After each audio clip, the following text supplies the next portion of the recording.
നമസ്കാരം. വനമാലിയിലേക്ക് ഏവർക്കും സ്വാഗതം.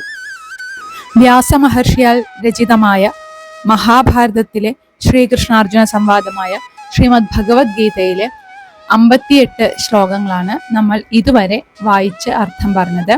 ഇന്ന് നമുക്ക് 59ാമത്തെ ശ്ലോകം മുതൽ വായിക്കാം. വിഷയാ വിനിവർത്തന്തെ നിരാഹാരസ്യ ദേഹിന രസവർജം രസോപ്യസ്യ പരം ദൃഷ്ട്വാ നിവർത്തതേ. വിഷയാ വിനിവർത്തന്തെ നിരാഹാരസ്യ ദേഹിന രസവർജം രസോപ്യസ്യ പരം ദൃഷ്ട്വാ നിവർത്തതേ.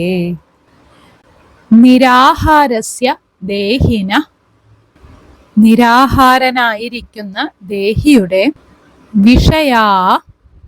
വിഷയങ്ങൾ, അതായത് ഇന്ദ്രിയ വിഷയങ്ങൾ, രസവർജം വിനിവർത്തന്തെ, രസവർജമായതുകൊണ്ട്, അതിൽ രാഗമില്ലായ്മ ഉള്ളതുകൊണ്ട് അവനിൽ നിന്നും അകന്നു പോകുന്നു. അസ്യ എന്ന് വെച്ചാൽ സ്ഥിതപ്രജ്ഞന്, രസോപി ആ രസം പോലും, ആ ആഗ്രഹത്തിന്റെ ആ ബീജം അതുപോലും, പരം ദൃഷ്ട്വാ ആ പരമാത്മ ദർശനം നിമിത്തമായിട്ട് നിവർത്തതേ ഇല്ലാതെയായി തീരുന്നു. അതായത് ഇവിടെ പറയാണ്, നമ്മൾ ഈ വിഷയങ്ങളെയൊക്കെ ഇന്ദ്രിയങ്ങളെ കൊണ്ട് അനുഭവിക്കുന്നില്ല എന്നുള്ളത് കൊണ്ട് മാത്രം സ്ഥിതപ്രജ്ഞനാവുന്നില്ല. അതാണ് നിരാഹാരസ്യ, ആഹാരം കഴിക്കാതെ പട്ടിണി കിടക്കുന്ന ഒരാളുടെ ഇന്ദ്രിയങ്ങള് വിഷയങ്ങളിൽ നിന്ന് പിന്തിരിയും.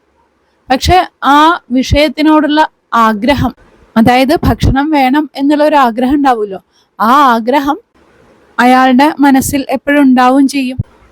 സംയമനം ചെയ്ത് ഇന്ദ്രിയ വിഷയങ്ങളെയൊക്കെ ഉപേക്ഷിച്ച് തപസ് ചെയ്യുന്ന ഒരാള് ആ ഇന്ദ്രിയങ്ങളെയൊക്കെ നിയന്ത്രിച്ചു നിർത്തുന്നുണ്ട്. എന്നാലും അവന്റെ ഉള്ളിലുള്ള മനസ്സിലുള്ള ആഗ്രഹത്തിനെ നിയന്ത്രിക്കാൻ സാധിച്ചിട്ടുണ്ടായിരിക്കണം എന്നില്ല. ഒരു വ്യാഖ്യാനത്തിൽ കണ്ടതാണ്, ഒരു വൃക്ഷത്തിന്റെ മുകൾ ഭാഗം മുറിച്ചു മാറ്റി എന്നിട്ട് താഴെ ധാരാളം വെള്ളം ഒഴിച്ചു കൊടുക്കുക ചെയ്താൽ വൃക്ഷം നശിപ്പിക്കാൻ കഴിയില്ല. കാരണം വേരുകൾക്ക് വെള്ളം ലഭിക്കുന്നുണ്ട്, അതുകൊണ്ട് തന്നെ ആ വൃക്ഷം വീണ്ടും വളർന്ന് പന്തലിക്കും.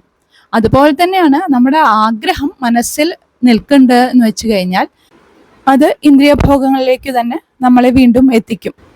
എന്നാൽ ഈ ആത്മസാക്ഷാത്കാരം നേടിയ ഒരാളെ, അല്ലെങ്കിൽ സർവത്ര പരമാത്മാ ദർശനം കണ്ട് ആനന്ദിക്കാൻ കഴിയുന്ന ഒരാളിൽ നിന്ന് എല്ലാ ആഗ്രഹങ്ങളും വിട്ടകന്നിട്ടുണ്ടായിരിക്കും. ഞാൻ തന്നെയാണ് ബ്രഹ്മം എന്നുള്ള ആ അറിവ് മനസ്സിലുണ്ടാവുമ്പോൾ ആ അഹങ്കാരം അല്ലെങ്കിൽ ആ ദേഹബുദ്ധി അവനിൽ ഇല്ലാതെയായി തീരുന്നു.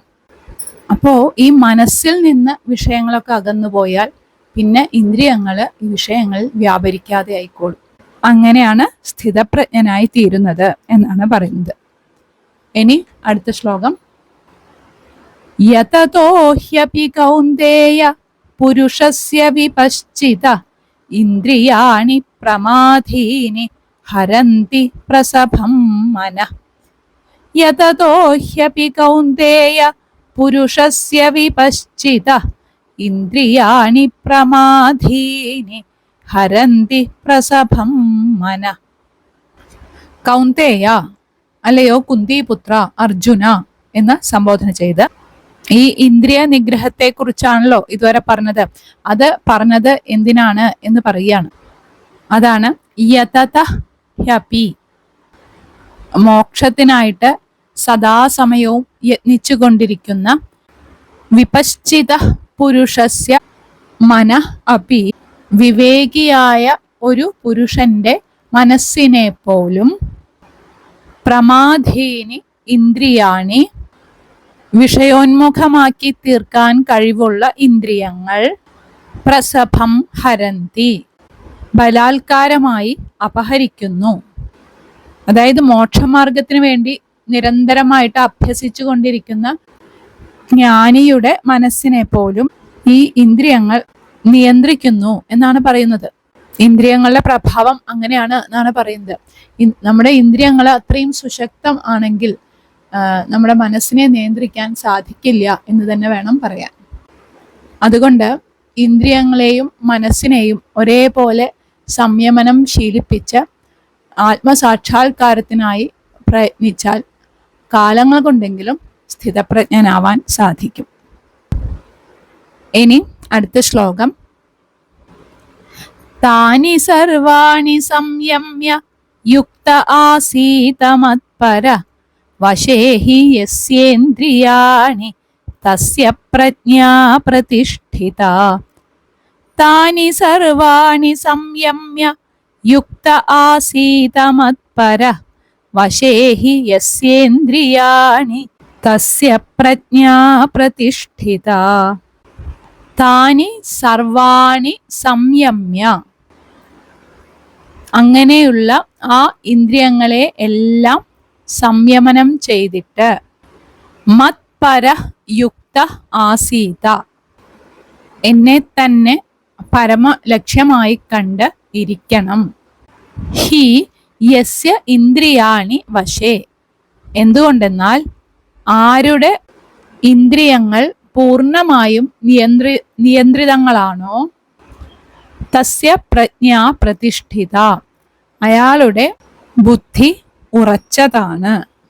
ഇവിടെ ജിതേന്ദ്രിയത്വം എന്ന് പറയുന്നത് തന്നെയാ പറയണത്. ഇന്ദ്രിയങ്ങളെ കർക്കശമായിട്ട് നമ്മൾ നിയന്ത്രിച്ച് നിർത്തണം.